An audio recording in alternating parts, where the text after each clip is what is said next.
Pertempuran HP di range harga 2-3 jutaan di tahun 2024 ini bener-bener seru guys. Banyak banget brand yang ngeluarin HP dengan masing-masing keunggulannya.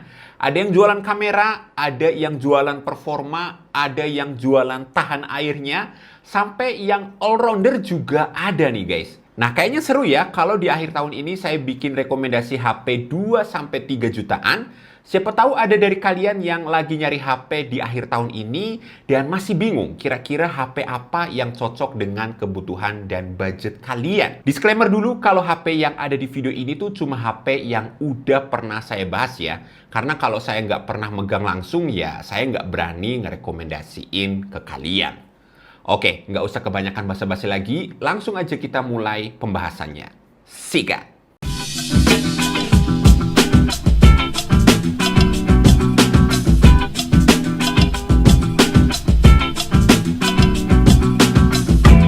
Di urutan pertama ada dari brand Samsung nih, dengan Samsung Galaxy A15 5G-nya. Sebenarnya ada yang versi 4G, tapi di sini saya lebih rekomendasiin yang versi 5G aja. Jadi kalau misal di tempat kalian udah ke cover sinyal 5G, ya ini udah ready aja gitu.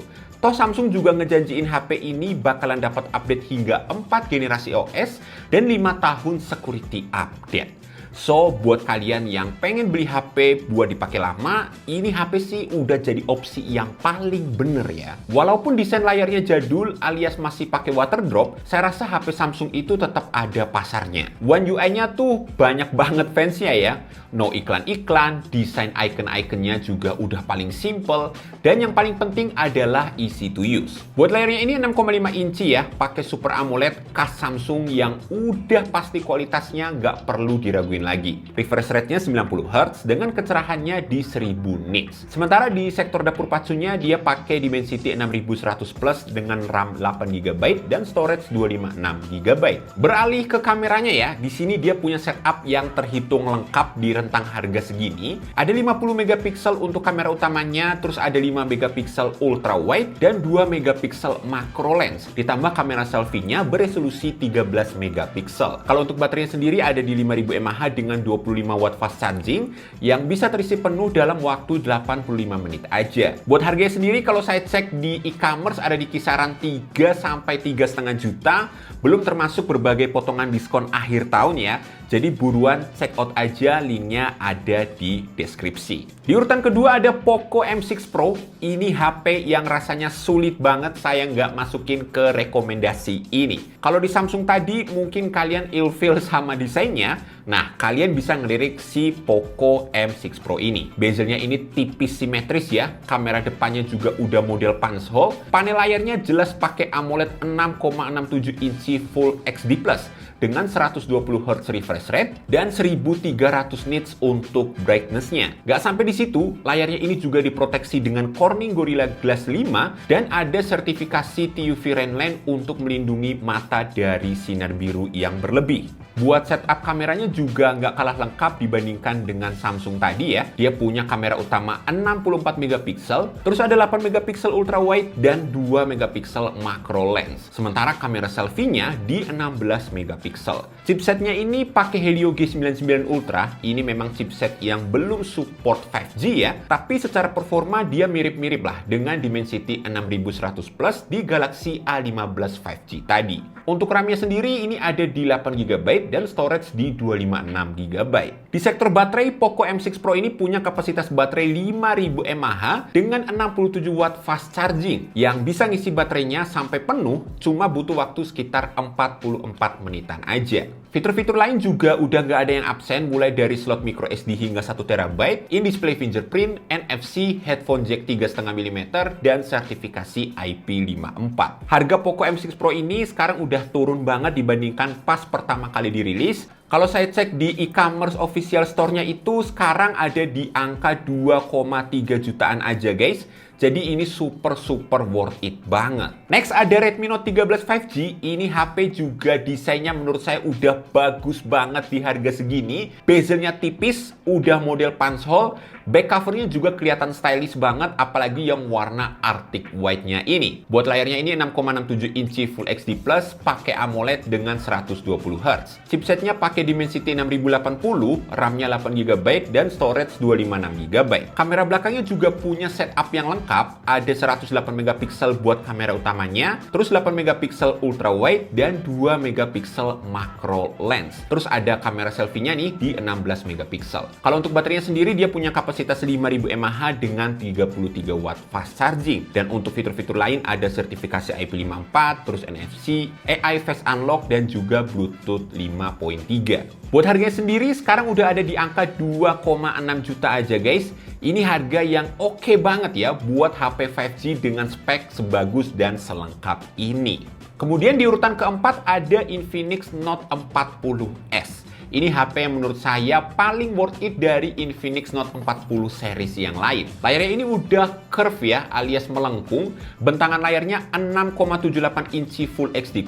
Panelnya tentu aja pakai AMOLED dan refresh rate 120 Hz. Karena udah pakai AMOLED, Infinix menyematkan sensor sidik jarinya di dalam layar biar lebih kekinian dan kelihatan kayak HP-HP mahal ya. Untuk kamera belakangnya ini ada 108MP buat kamera utama, terus ada 2MP macro lens, sama ada kamera selfie 32MP yang modelnya ini udah pakai punch hole. Buat dapur pacunya sendiri dia pakai MediaTek Helio G99 Ultimate, RAM 8GB dan storage 256GB. Baterainya 5000 mAh yang support 33 watt fast charging dan wireless charging 20 watt. Kalau fitur-fitur lainnya juga udah lengkap, ada dual speaker by JBL, terus fitur AI di kameranya, ada juga AI Active Halo buat notifikasi visual saat bermain game, isi daya dan lain sebagainya. Harga Infinix Note 40S ini kalau saya cek di e-commerce dia ada yang jual di angka 2,4 jutaan, udah turun sekitar 700 ribuan lah dari harga rilisnya dulu. Selanjutnya ada Tecno Spark 20 Pro. Ini HP under 2 jutaan yang punya RAM 12GB dan storage 256GB. Dari segi dapur pacunya juga nggak malu-maluin ya, dia pakai Helio G99 yang udah aman banget di harga segini. Mau dipakai multitasking sampai gaming juga oke. Buat desain backdoornya sih ini memang pro kontra ya. Ini ya kayak iPhone Pro series lah, ada bobanya gitu. Dan untuk kamera depannya juga dia ini udah pakai punch hole guys. Bentangan layarnya ada di 6,78 inci Full HD+, terus juga panelnya pakai IPS LCD dan 120 Hz refresh rate. Sementara untuk keperluan fotografinya di sini dia punya kamera utama beresolusi 108MP, lensa makro 2MP dan kamera selfie di 32MP dengan dukungan dual flash. Jadi kalau kalian mau selfie-selfie di tempat yang kurang cahaya, nggak perlu worry lagi. Tecno Spark 20 Pro ini punya baterai 5000 mAh dengan 33 watt fast charging. Dia juga ada NFC yang bikin HP ini tampak begitu menggoda dengan harganya yang di bawah 2 juta guys. Dan untuk HP yang terakhir yang bisa saya rekomendasikan ke kalian adalah Realme 12 Plus. Ini HP pas dulu pertama kali dirilis emang tembus di kepala 4 ya. Tapi sekarang kalau kalian cek di e-commerce itu ada yang jual di kisaran 2,8 juta. Udah turun harga banget emang karena kemarin kan udah rilis yang Realme 13 Plus-nya ya. Buat layarnya ini premium banget di harga segini, pakai AMOLED 6,67 inci Full HD+, 120 Hz refresh rate, 2000 nits brightness, support XDR10+, dan Rainwater Smart Touch. Jadi tetap bisa dipakai dengan nyaman walaupun tangan kita basah ya. HP ini tuh sebenarnya menonjol banget di sektor kameranya, terlihat dari setup kamera utamanya yang 50MP. Ini pakai sensor Sony LYT600 dan juga ada OIS-nya. Terus juga ada 8MP ultra wide dan 2MP macro lens, sementara untuk kamera selfie-nya di 16MP.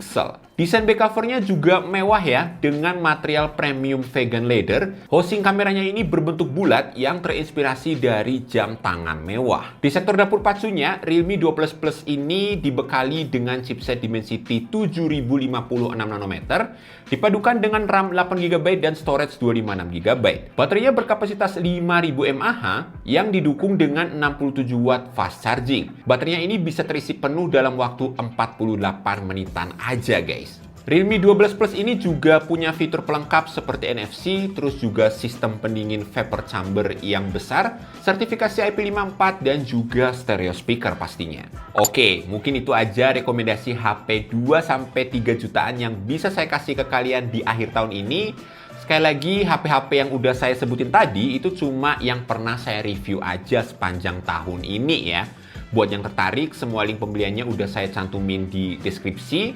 Kalau dari kalian mungkin ada rekomendasi HP lain atau mungkin dari range harga yang berbeda, langsung aja sharing di kolom komentar biar teman-teman yang lain bisa terbantu juga ya. Dan cukup sekian untuk video kita di tahun 2024 ini guys. Thanks banget yang udah setia nonton video Troll Gadget sampai detik ini. Kami tentu masih sangat mengharapkan support dari teman-teman di tahun-tahun yang akan datang biar channel ini terus berkembang ya. Saya Kevin pamit undur diri dulu. Kita ketemu lagi di tahun depan guys. Bye-bye.